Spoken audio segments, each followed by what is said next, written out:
For Kenyans living along border towns, as the government abolishes vetting requirement for issuance of national identity cards effective 1st of May. The scrutiny of the applicants now shifts to chiefs, as they will now be held responsible for any Kenyan ID card issued to foreigners. With this and more, here are other stories making headlines. Yes, after we made that promise.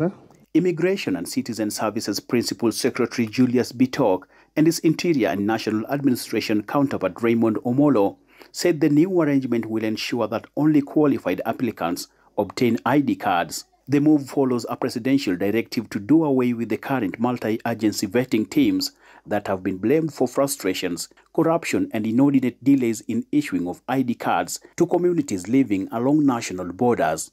Under the new arrangement, chiefs will be required to append their thumbprints in addition to their signature to each approved application. The directive will affect 20 counties along Kenyan borders. The purpose of this workshop really is to engage and ask ourselves, what can we do to ensure that registration for the vital documents is as seamless as possible, without hindrance, without negating on human rights and constitutional provisions of our citizens. A lot of this is facilitated by our officers, and it's incumbent upon us that as we work on this new policy shift, let it not be officers of government who would be perpetuating such kinds of fraud or crime. Embattled Bomas of Kenya CEO Peter Gitaa has been freed on 1 million shillings cash bail after pleading not guilty to 8 counts. Gitaa, who was arrested on Friday, denied 7 counts willful failure to comply with the laws relating to procurement. Magistrate Thomas Nzuki directed Gitaa to deposit his traveling documents in court and not to interfere with witnesses. The case will be mentioned on the 9th of May. Looking at the charges and guided by the judiciary bail and bond guidelines, I hereby find the following to be the renewable bail and bond terms that are applicable.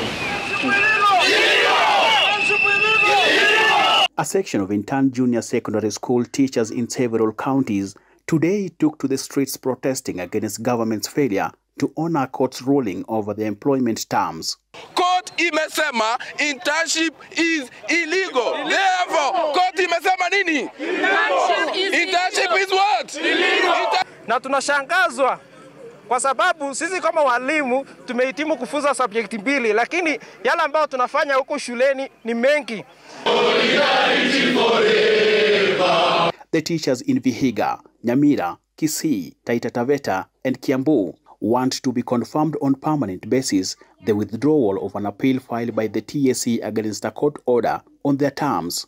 We urge you, our president, we voted for you knowing that you are going to assist us as young generations. Kindly please instruct the TSC to put the teachers, intern teachers under PNP. Crispin Otieno, Citizen TV.